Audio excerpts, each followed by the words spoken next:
WPMRR WordPress podcast is brought to you by WP Buffs. WP Buffs manages WordPress websites 24/7 and powers digital growth for agencies, freelancers, and WordPress professionals. Join our white label program, and by next week, you could be offering 24/7 white label website support to your clients and passively growing your monthly recurring revenue. Or become a WP Buffs affiliate to earn 10% monthly payouts every month for the lifetime of every client.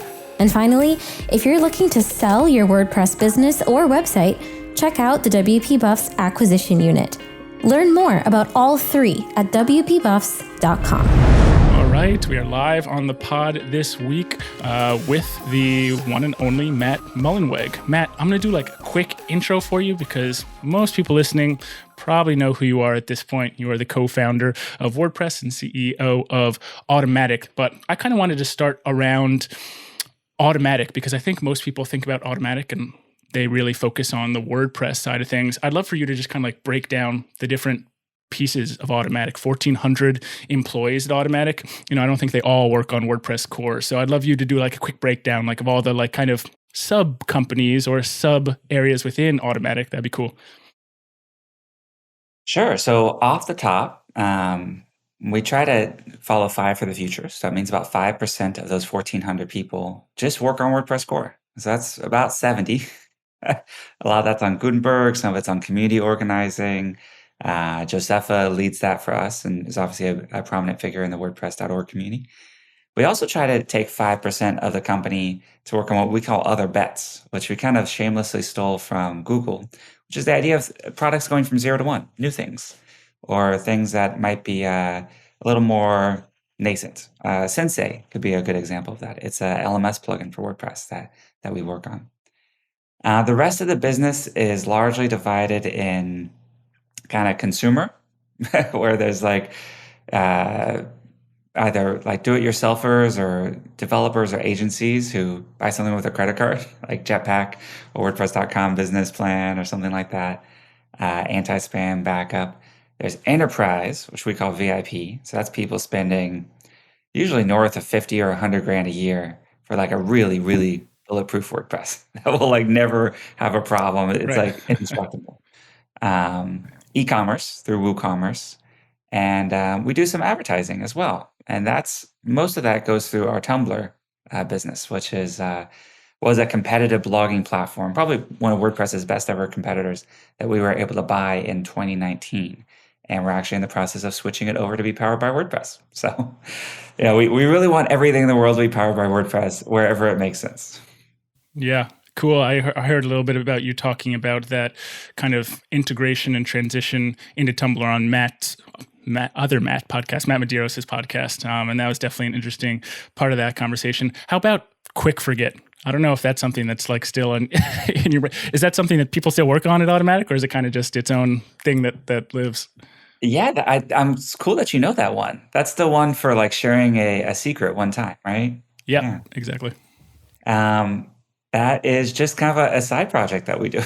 We give our engineers, and we basically can create anything under our umbrella. And sometimes there's something that needs to exist in the world, like an open source trustworthy way to share a one-time secret that we're pretty sure gets deleted afterwards.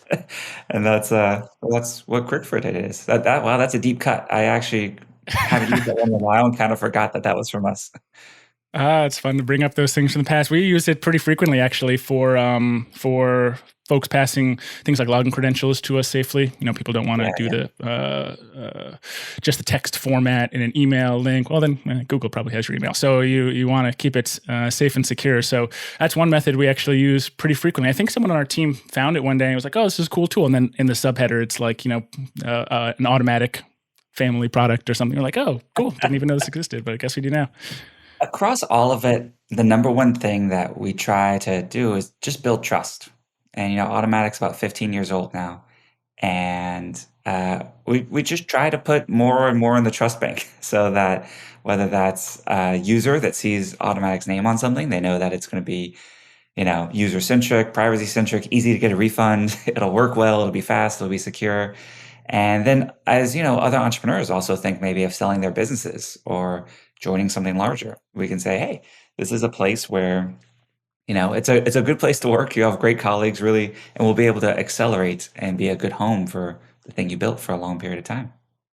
Yeah, very cool. You mentioned building that trust, and that's actually something I do want to dive into a little bit later in this episode. So that's a good little segue for something I'd like to talk about in a little bit. But the first thing I actually want to do was kind of talk more about Automattic, the size of the company, how you've gotten to this point. 1,400 employees is a lot. It's a few more than we have at WP Buffs, So, man, that's really thinking into the potential future for me. But I kind of wanted to know because I listened to Matt Medeiros' podcast with you, and you mentioned VIP. It actually may have been your podcast episode with Jack Dorsey on Distributed Podcast. I can't remember. I listened to both because I was trying to do some prep for this podcast. But in one of them, you did talk about how WordPress VIP is about 200 people now. And one thing you said that kind of stuck with me was you said, and if I'm misquoting a little bit, I'm just kind of reviewing about what you said, which was that the form of the scaling was very effective in terms of how it was a similar structure when Automattic was at that point as when at what VIP is right now. And I kind of actually wanted to dive a little bit more into that as a business owner myself, as someone who wants to know kind of about scaling, who's had some scaling challenges in the past year. Myself, we've definitely been working on some things. I'd love to know from you and dig a little bit more into that, like the similarities between where VIP is right now at about 200 people and when Automattic was 200 people, and like what is how did that 200 turn into about 7 times that many people? That's an interesting direction I'd like to talk about. Yeah, so our VIP business has a CEO, Nick Gernert. I'm not the CEO of that. It has an executive team, a chief revenue officer, chief marketing officer, just kind of its own suite of executives. Has an informal board, which right now is composed of me and Automattic CFO and things like that. But over time, we'll start to get more outside directors in there as well.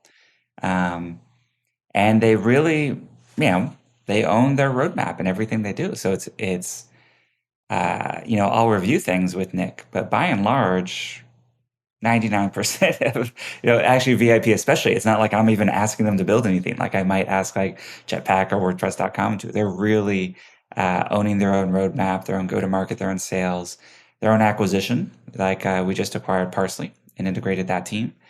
And so that's kind of the idea, that it's like its own company in a lot of ways.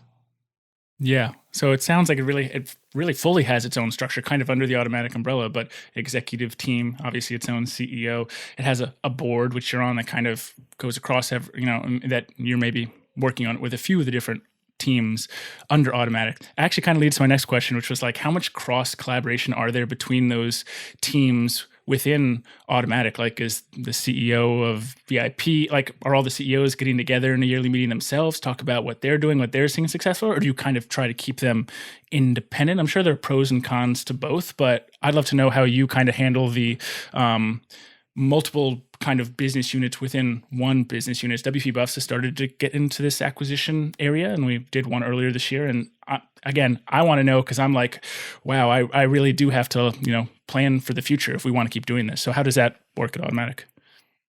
Yeah. So we have some shared services that we think of like a service organization. We actually call it Bridge because it bridges all the teams. And think of that like legal, HR, finance. Obviously, fundraising is something we run centrally. Um, infrastructure, all the data centers, all the technical scaling, some security work. So there are some things that are central services that just like it wouldn't make sense for VIP to have its own data centers and WordPress.com to have its own data centers. Like we can share some things there. And we do have, a common platform, which is WordPress. And so everything that we build for WordPress, like VIP is starting to do a lot more WooCommerce, actually. So they're working with the WooCommerce team a lot. And like if they find a scaling bottleneck, they can work with the WooCommerce core developers to get that fixed up. Jetpack is really central to really everything we do. And that platform that provides like real-time backup, Elasticsearch, security scan, like that is key for really everything. Jetpack and WordPress are kind of our common base layer. So yeah, lots of collaboration that goes across them. We try to make the collaboration because it makes sense, not because you're forced to do it. So if we can make those internal services really, really, really good, people want to use them. And then also occasionally we'll say, hey, this internal service is not living up to what you need. Um, let's try an experiment where we do something else. Maybe that's the biggest bottleneck in our company right now is hiring engineers. So in 2021, I need to hire more than 200 engineers. Maybe as many, I'd love as many as 300. So that's just a lot of people. Is And that a something lot you more feel like people. has been a challenge during COVID specifically, when like everyone's going remote, so everybody can hire, so it makes it more competitive for you? Or is it just kind of just like a general challenge, like finding good engineers is difficult? It's some of that. Finding good engineers is difficult. Well, I think it's that a lot of good engineers don't know about Automattic. So we need to get our story out there a bit more. Um, and we just had a big acceleration of our business, particularly on the e-commerce side in the post-COVID world. So, but there's just a lot more needs, a lot more opportunity. Yeah, you you continue to lead into my next question very well. So keep it going. I kind of wanted to talk about, because I've heard you say that you do want to make some big hires this year. Are those hires that you're and Automattic is planning to make via direct hiring? Do you have recruiters that are helping you to get, find and recruit new engineers, and you plan to do more direct hiring, or is this more hiring through acquisitions, through acqui-hires, or just potentially making a purchase that would bring a team of solid engineers, maybe not one at a time, but like 40 or 50 or 100 at a time?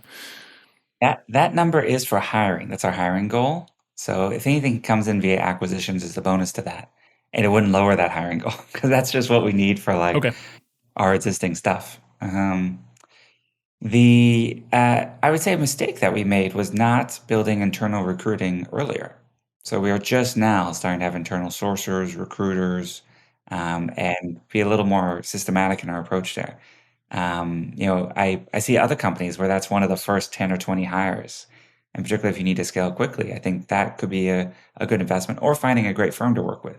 And so in the kind of experimental, we're a very experimental company. We're also working with several external recruiters that are going to try to help us meet these goals, which has some bonuses and challenges. Like they often come with their own networks. When it doesn't go well, sometimes they might send a not well targeted email, or we've had it before where we say like, hey, please don't send emails to our partners. We don't try to fish in the same pond as other WordPress Right. companies. There's plenty of room for us all to grow. So that sort of thing. Sometimes there's mistakes that happen, which actually goes back to the earlier trust. We built trust for a long time. I 100% guarantee that we're going to mess things up sometimes too. And that's just human inevitability. And what we try to do is correct those mistakes quickly, acknowledge them, and hopefully have built enough trust in the past that it really is seen as a mistake and not like, this company's evil or did this on purpose. Yeah. It's somehow kind of nice for me as a smaller business owner to hear bigger businesses have challenges with hiring and recruiting as well, because almost every WordPress professional I talk to, every other business owners, plugin companies, theme companies, or WordPress website management companies, hosting companies, every time we have a conversation around the challenges we're having, most of the time it comes back to like hiring and finding good people and finding people who are great fits for these positions, getting the right people on the bus and then getting those people in the right seats of the bus. Yeah. I want to dive even Like a little bit more managers, into the environment, hiring part. structure, and everything. There's so much Yeah, to it. totally. It's really complex, and it's almost like, because I have background in more marketing stuff, and it's like optimizing a sales funnel or a marketing funnel, like that I can do. Yes, it may take some time and some ingenuity, but I could do that. But optimizing like for people, whoa, that's like a way more complex problem.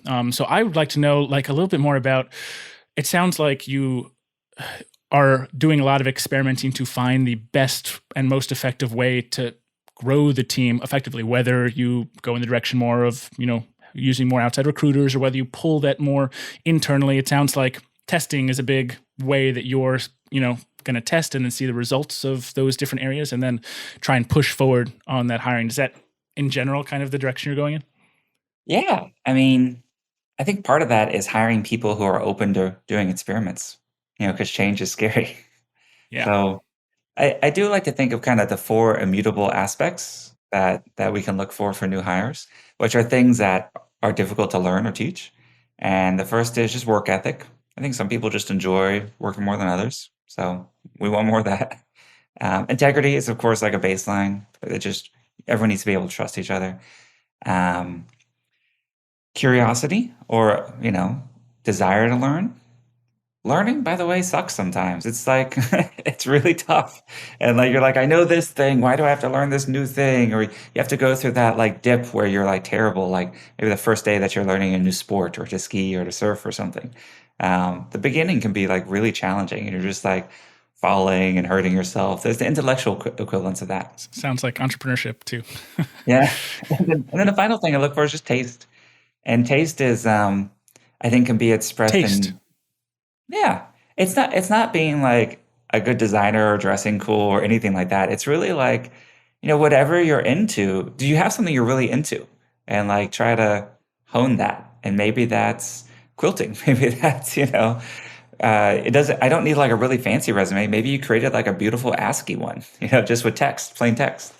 Um, do all the links on your site work? That's some basic things, but to me, it like kind of shows that conscientiousness that, you're thinking about the experience of whoever's interacting with this thing that you created. Yeah, we put an operations professional position up that we were hiring for, and we got like 2,000 applications. And the ones that stood out were really the ones that we ended up moving forward with, people who like shot a Loom video or people who like created a page on their website to talk about their WordPress knowledge. Like the unique pieces were important there. So cool. I love that. That's all. Yeah. Yeah, definitely. Okay. I want to switch gears a little bit into the mission of Automattic, which of course is to democratize publishing. And so we differ from WordPress as mentioned by two words. So WordPress is to democratize publishing and Automattic's to democratize publishing and commerce. And commerce, I see. A post-WooCommerce slight adjustment, but I'm sure you have 15 years. Yeah, exactly. Hey, you're testing. You have to be flexible around the things you're doing. So I get it. Okay, good. I actually didn't know that. So thanks for teaching me something on the pod. I wanted to. This is an interesting time. I feel like I'm talking to you, Matt, because I just finished the Q Into the Storm, which is a QAnon documentary on HBO. I don't know if you've seen it or checked it out.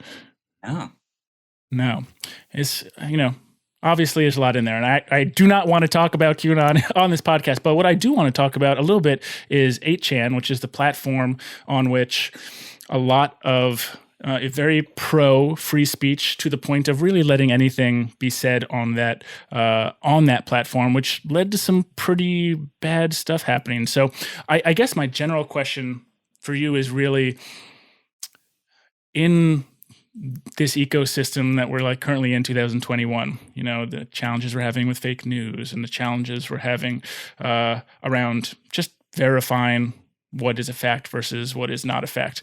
Are you still as bullish on those missions at WordPress and Automattic as you always have been?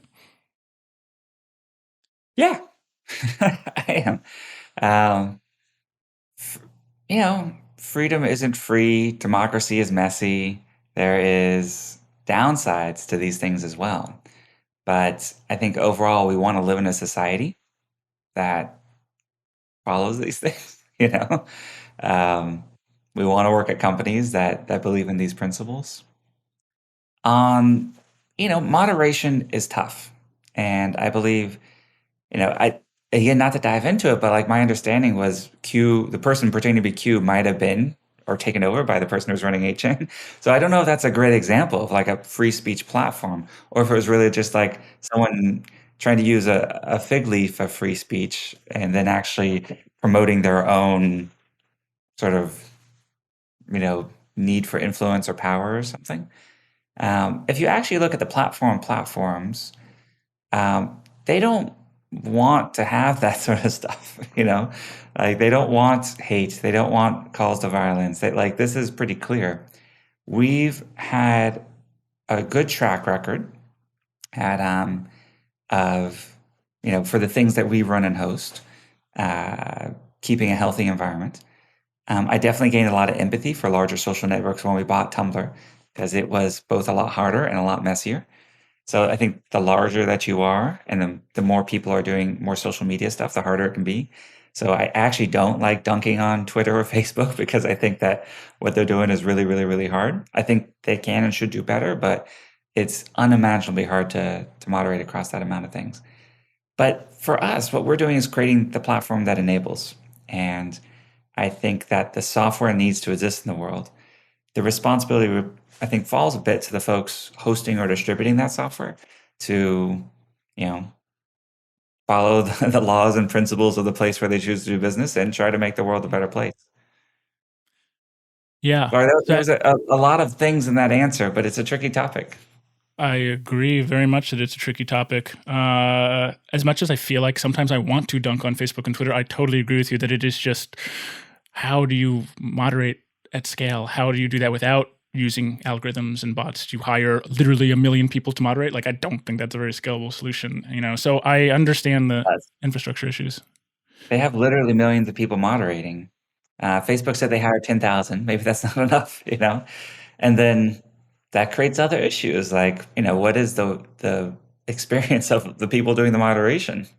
I think is right. challenging. I do agree. One thing I did want to key in on what you mentioned was you feel like the platforms do have some responsibility for the kind of content that does appear on their platforms, which kind of like goes into this whole Article 230, which is, it's a law that I actually have it written down here so I can say it for people who may not know what it is. Section 230C1 provides immunity from liability for providers and users of an interactive computer service, that's in quotes, interactive computer service, who publish information provided by third-party users.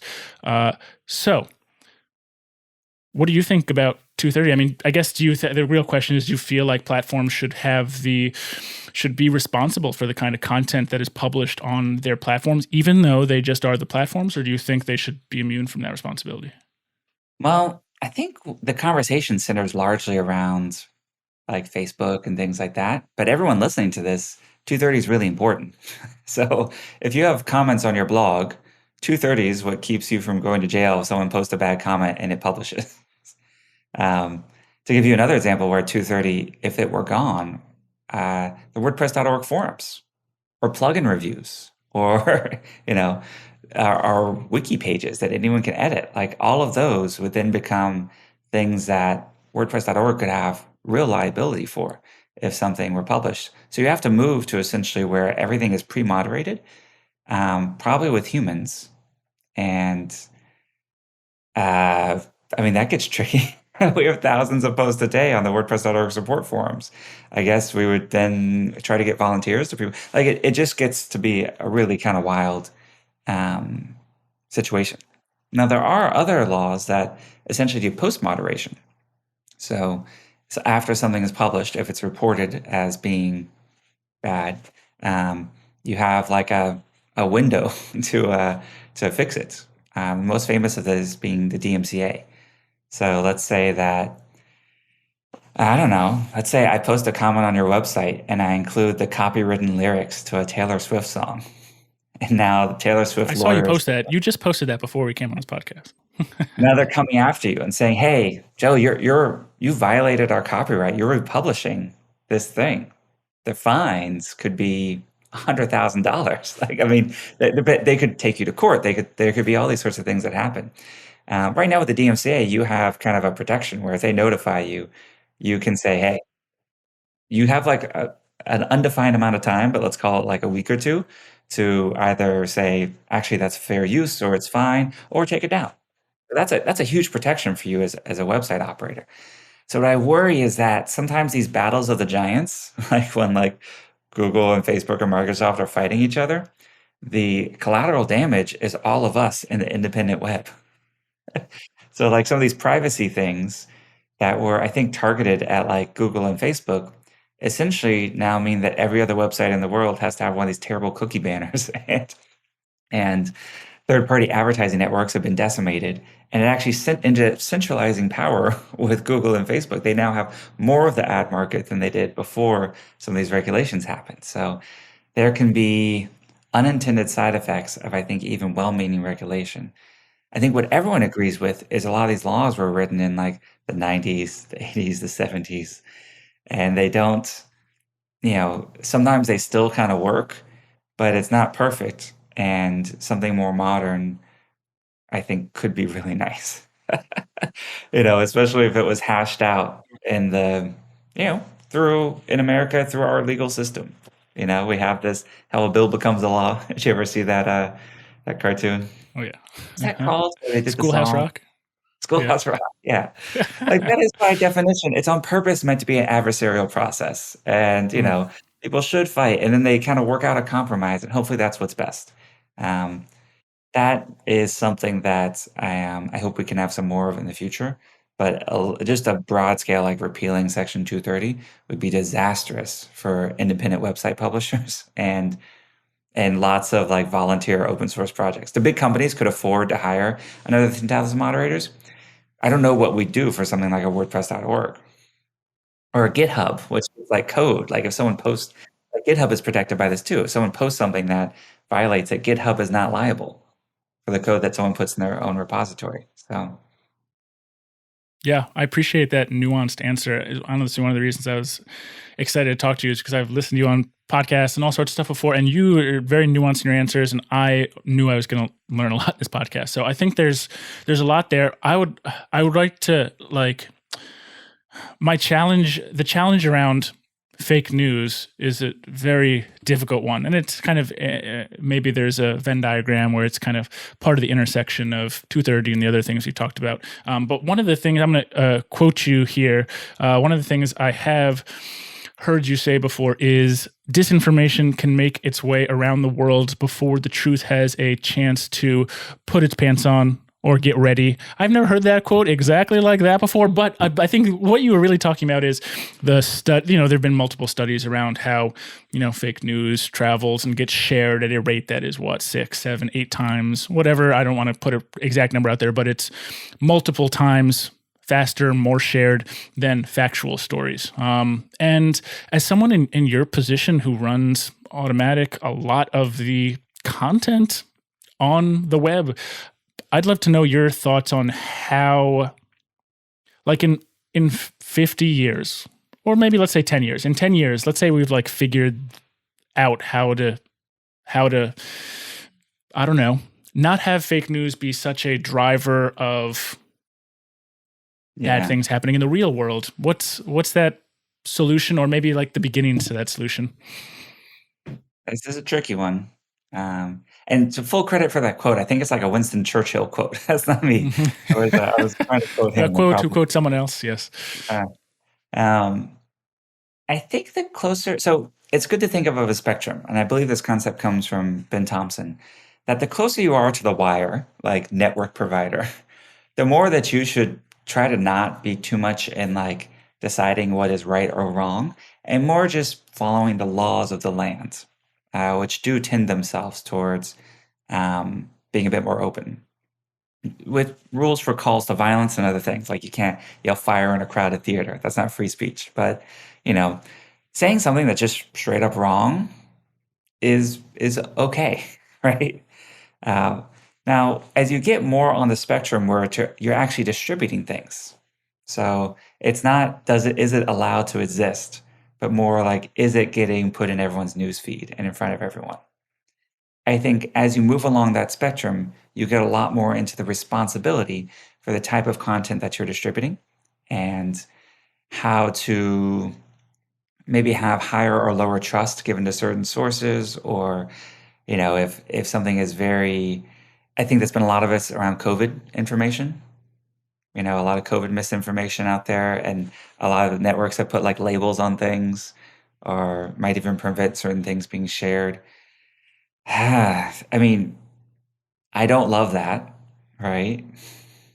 You don't love the part of it that's stopping the information, or you don't like the information? I don't love the part that's stopping the information. But I think what they're trying to protect against, which by the way has happened a lot in the past year, is some false information goes out. Um, Especially if it's localized, a mob can literally form and people can die, before it's corrected. There's been examples in Myanmar, there's examples in India where there were allegations that, someone was assaulted.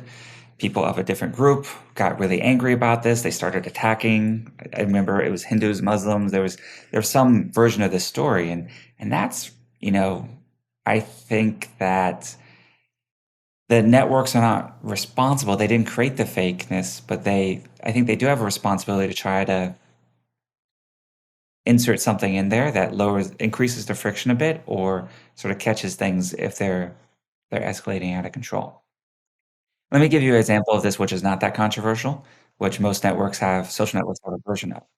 Um, for example, on Tumblr, if you start to post things that make it look like you're going to harm yourself, there's certain things people search for or might post or do. There's a bot actually that just kind of algorithmically detects that. It says, hey, here's a number you can call if you're feeling terrible. It's essentially like a suicide prevention. It's actually some of the first code I worked on. My first job when I moved to San Francisco was it was actually a Q&A site run by CNET called help.com. And it was a Q&A site, kind of like Yahoo Answers or Quora or something like that. I ported it to WordPress. RIP, Yahoo Answers. Yeah. But it turned out that a number of people would type help.com when they were going through a challenging personal situation or mental health issue or something like that. And so part of what we did was create something that could sort of point them to resources that said, hey, in this moment, here's another thing to do. That if you look at it, that's kind of what people are trying to do when they say, like, if you're posting a link to something, here is the official COVID information, or here's what the science says, or the doctors are saying about vaccines. Where I don't love it is also, sometimes the authorities or they're wrong, or they learn things over time. I think though that we conflate the fact that everyone is wrong sometimes with the idea that everything is probably wrong all the time. And you must find your own sources. So yes, the CDC has made mistakes in the early part of COVID, but are those mistakes still there a year later?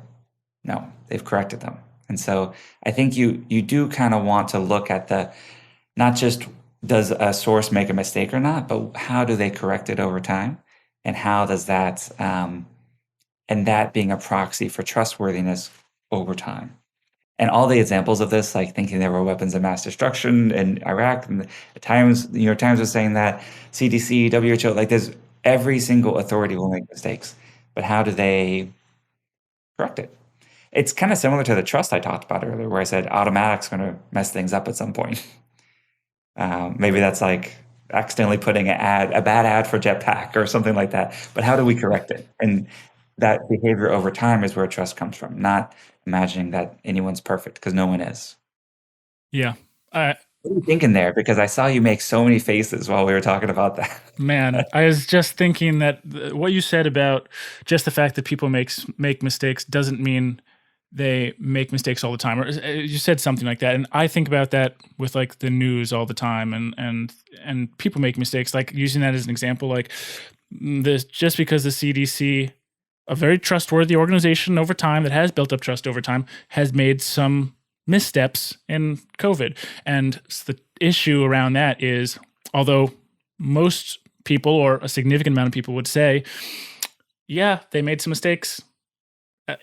People make mistakes. Big organizations make mistakes. Everybody makes mistakes. Some people will take those mistakes and use it to political advantage, in my opinion, and will use a certain thing someone said to spread it out, and then it spreads 7 times as fast as the truth does. And that, I think, is still a big challenge. So, yeah, I think around, that moderation is, it needs to take steps forward, but how it does take steps forward is a challenge, because the people moderating also have a political leaning. So I feel, and it felt like you were kind of in the middle of that a little bit. Like you don't like whatever, I mean, what could potentially be censorship, but you also do think that moderation is necessary at a point. And it's like, where's the middle there? I don't know.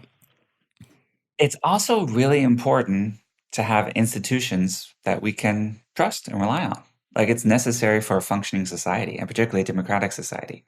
If you look at regimes or leaders that try to say question everything, they're usually saying question everything except me. And this sort of idea of a strongman, like a Putin in Russia, Bolsonaro in Brazil, like these types of leaders are part of their playbook is to say, don't trust the media, don't trust doctors, don't trust these more democratic institutions, um, because they're either trying to just create a general fear, which then they can capitalize on, or they're essentially trying to create this like strongman populism. Yeah. That is Oof. one of the most dangerous forces in society today. If you look around the world at where that is happening, those are societies which over time you and I probably don't want to live in, you know? Yeah, I think I would agree. It felt from my point of view like I was living in that from 2016 till 2020. But that's a whole nother conversation. The one thing I did want to dig into a little bit, again, I'm going to switch gears a little bit because we don't have unlimited time here on the pod, but I wanted to talk a little bit about the Wix versus WordPress. I don't know if I'll say versus here, but the Wix / WordPress, maybe I'll put WordPress first. WordPress / Wix saga that seems to be kind of unfolding over the last 10 days or 2 weeks or so. I'm just going to kind of review things slowly, and Matt, you can step in with corrections or anything like that. But from what I've seen, Wix sent folks WordPress influencers, I guess you could call them. I didn't receive one. I'm actually a little bit disappointed. Wix, what's happened there? They sent some WordPress influencers some headphones, and then started this whole. These were like Bose wireless headphones with a link to a new marketing campaign that became more public, kind of bashing WordPress. Maybe I'll remove the word "kind of" from there. Bashing WordPress and giving people a reason why they should jump over to Wix and WordPress. Folks in the WordPress space were not very happy about this, including yourself, I'd imagine. You have a blog post that you wrote, like an open letter to Wix on Matt, ma.tt, that, I read in full, and then the CEO of Wix wrote an open letter back to you, kind of throwing swings back. I just kind of wanted to get your feelings over it. And it feels like, I don't know, like as in your position, everybody is somewhat susceptible to some kind of stress in their life. I'm sure this hasn't been like a super fun 2 weeks for you, but maybe you're just laughing it off. Maybe you're just like, whatever, but I'd love to know what you're thinking right now. Just a few things I'd like to clarify there. I was not writing a letter to Wix or their CEO. I have no interest in writing a letter to him or talking to him. I was kind of trying to say just what had happened, which was really bizarre, and a fight that we did not start nor want to participate in.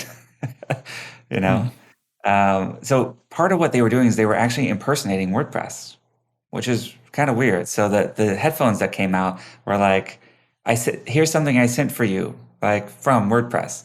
And then the video that you would see was kind of like this like guy who actually had a WordPress logo on his corduroy jacket. And he was saying, hey, I'm WordPress. Let me tell you. And so some people, by the way, this confusion was real. So people really thought that maybe WordPress, I guess the WordPress community had done this as like a thank you. But then there was this. I didn't catch that. Yeah.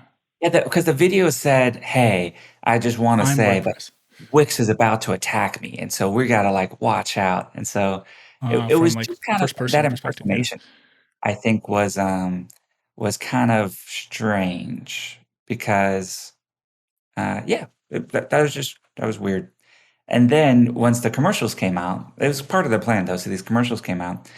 I just found it a little tasteless where, in the midst of a pandemic, when a lot of people are struggling with mental health, the post I wrote was a few days before the anniversary of my father's passing. And this kind of WordPress character was kind of like a drunk, absent father character.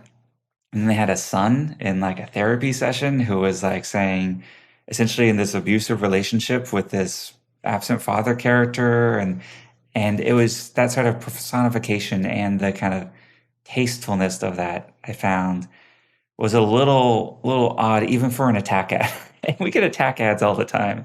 There's been ones from Duda and others in the past that we don't respond to or worry about. But so that's why I wrote the blog post, both to also clarify that this wasn't from us for people who are legitimately confused, and just saying like, hey, this is a low blow. And then I took a few shots at Wix too, because I think it's, we do have a history with them where they, a few years ago, stole GPL code, embedded it illegally in a proprietary application, then denied it, then lied about it, and then rewrote it essentially when it was clear that they were caught.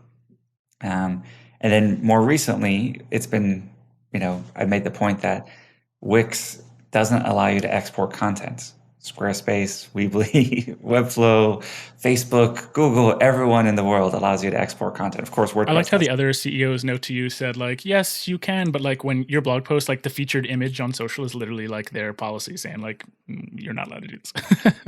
Again, like, I don't feel like we're taking big pot shots because it was a screenshot of their own documentation. It wasn't like, right. Like for us, they're also trying to like, I don't know where that, like they're saying one of the things they made fun of was out of memory errors. I guess when you're upgrading, out of memory errors. Honestly, I don't know if that would be even top 10 on my list for things that we need to work on.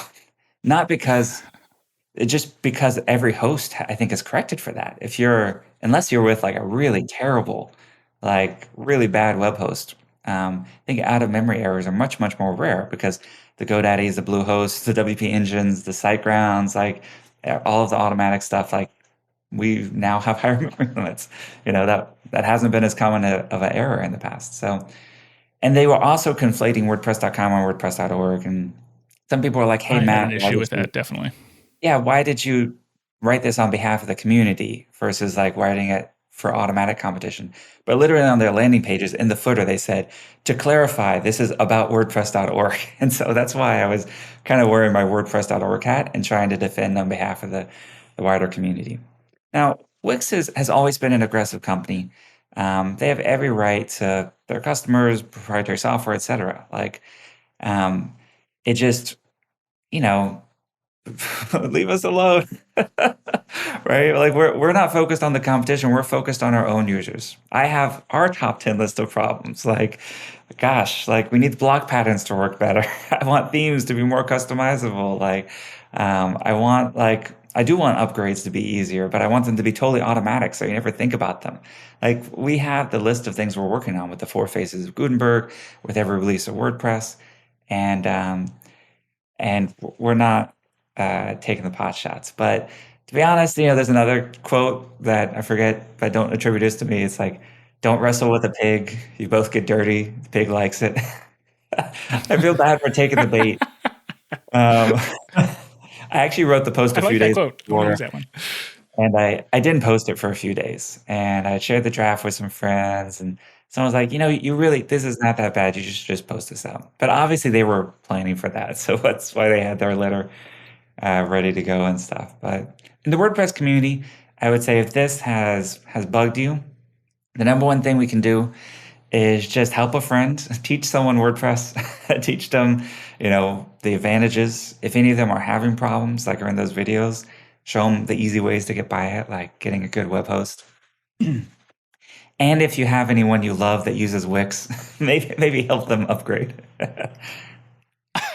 I have a friend who uses, a good friend of mine who has their website on Wix. And honestly, until this whole thing happened, I was like, Wix, fine. I actually didn't know as much about the stealing of the GPL information. And I think the challenge there is using it for proprietary software. That's clearly where the bounds of GPL licensing stops. But I actually sent her that article, and I sent her your blog post as well. And I was like, hey, just so you know, like there's some shit happening. And so you should probably know about it. If you host someone, she's not a website person. She runs just her business on it. So she may not care too much, but it's important for her to know the kind of companies she's working with. So I did send that to her, Matt. So I got it. A step level, if you can help migrate the site, they don't provide an export. So it's a little tricky. but you can even upgrade the design or something like that. I think is kind of a nice way for us to kind of just do our own community thing. And it's true. By the way, you might also experience how hard it is to get a refund from Wix. That's another dig I took at them, which, by the way, is not like me making stuff up. It's just on the internet. You can compare even like, automatic complaints. Every business has complaints, but the ones about Wix are like 10 times more, which obviously means they're doing something very different when you try to cancel your account. Yep. Matt, thank you for jumping on the podcast. I really appreciated you jumping on. I really did enjoy talking with you. I learned a lot personally, and I think listeners will have too. The second to last thing I like to ask our guests to do is just tell folks where they can find you online, read blog content, find you on social media. I know you say you're active in some Slack groups. Where can folks reach out to you or find you? Okay, the plug section. So I'll plug two things business-wise. Jetpack.com, WooCommerce.com. For a lot of the audience here, I think that those are two great products to be building on. Jetpack to sort of make your site faster and more secure, and WooCommerce if you want to sell stuff. A lot of people still don't know that on WordPress.com Business Plan, you can actually run plugins and themes and have full control over code and SFTP access. So keep that in mind as you're deciding between managed WordPress hosts. I am at ma.tt. It's my blog. That's where you can see this Wix thing. On Tumblr, Instagram, and Twitter, I'm Photomatt, PHOTOMATT. And I think I'm just Matt on WordPress.org. So you can hit me up on the Slack there or look for my tickets or plugins or anything like that. I love connecting with community, and I really appreciated connecting here. So, let's do this again, and let's not make this the last time we get together. Happy to come back on every year or so, and please reach out next time you want me back on the pod. You got it. Last thing I like to ask guests to do is to ask our listeners for a little Apple Podcast review. So if you wouldn't mind asking folks listening for a little review, I'd appreciate it. I guess if you enjoyed this podcast, or if you didn't, leave a review. More reviews, the better. Yeah, totally. If you liked it, you can go leave a 5-star review. If you didn't like it, then you can email us, and you don't have to leave a review at all. Exactly. Cool. Send me a Twitter. Yeah, right. Awesome. If you are a new listener to us here on the show, we've got 100, Matt, you'll probably be on episode 140 something of the podcast, but we've got a whole bunch of older episodes you can go back and listen to, WPMRR.com/podcast. Use the search feature there. If you have trouble on pricing or growing your business, how to make more MRR, how to help democratize publishing, you can find this episode. Lots of old topics to dig into. If you want to leave us a review on Apple Podcasts, WPMRR/review.